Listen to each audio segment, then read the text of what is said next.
고등법원 왜 필요하고 없으면 무엇이 문제인지 변호사 출신으로 유치운동에 적극 나서고 있는 이단비 인천시 의원과 함께 조금 더 이야기 나눠보겠습니다. 어서 오십시오. 안녕하세요. 네.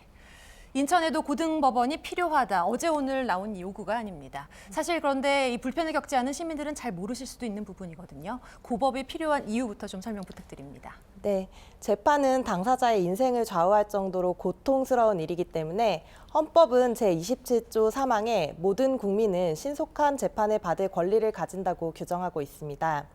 한 사람의 인생에서 재판은 최대한 신속하게 끝내야 한다는 것입니다. 그런데 인천고등법원이 없기 때문에 현재 인천지방법원 소관의 인천시민 그리고 부천 김포시민들은 서울고등법원에서 항소심을 받고 있기 때문에 법원에 대한 접근성이 매우 떨어지기 마련입니다. 서울고등법원은 우리나라에서 가장 많은 사건을 담당하는 과포화된 법원이고 고등법원에서 인천지방법원의 항소심 사건을 맡아 진행하는 것은 결국 서울 시민의 사건도 지연시키는 이유가 됩니다. 인천 시민과 서울 시민 모두에게 신속한 재판을 받을 권리를 보장하여 사법 정의를 구현할 수 있게 되기 때문에 인천고등법원의 설치가 필요합니다.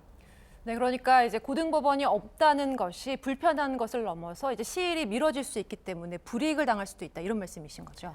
네, 그렇기도 하고 특히 인천에는 옹진군이 있는데요. 백령도의 경우에는 4시간 동안 인천항 여객터미널로 배를 타고 나와서 2시간 동안 대중교통으로 서울고등법원까지 가서 재판을 받고 돌아와야 합니다. 네.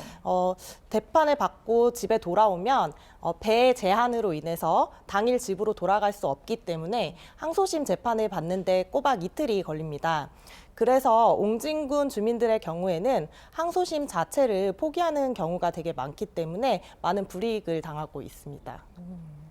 인천고법 이제 유치를 위해서 여러 움직임이 있었습니다. 직접 좀 소개를 해주신다면요. 네, 인천광역시에서는 범시민 추진위원회를 구성해서 100만 서명 운동을 추진하였는데 110만 명의 인천 시민들이 성원을 보내주셨습니다. 또 이를 국회에 제출하고 현재 법제사법위원회 제1소위의 법원 설치 안건을 통과시키기 위해서 이제 서구를 중심으로 릴레이 시위를 좀 이어가고 있는데요.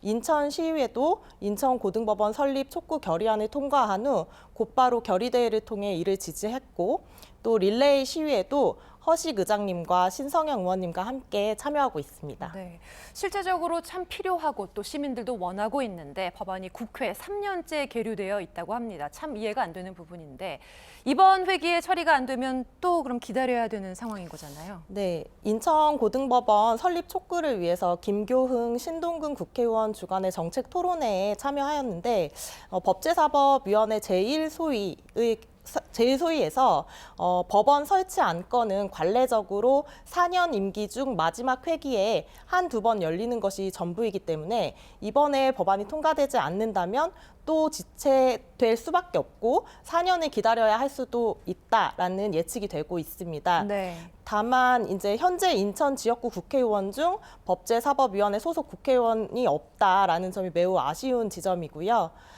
지난주에 법제사법위원회 제1소위가 열렸지만 법원 설치 안건은 거의 마지막 순서라 시간이 지체된다는 이유로 논의도 되지 않고 보류되었습니다. 인천지방법원 같은 경우는 지속적으로 사건이 증가하고 있는 법원인데 이번 회기에 인천고등법원이 반드시 설치되어야 하기 때문에 좀 아쉬움이 많이 있습니다. 네, 인천 시민들의 염원인 인천고법 설치 법률안 꼭 통과됐으면 좋겠습니다. 이단비 인천시의원과 말씀 나눴습니다. 고맙습니다. 고맙습니다.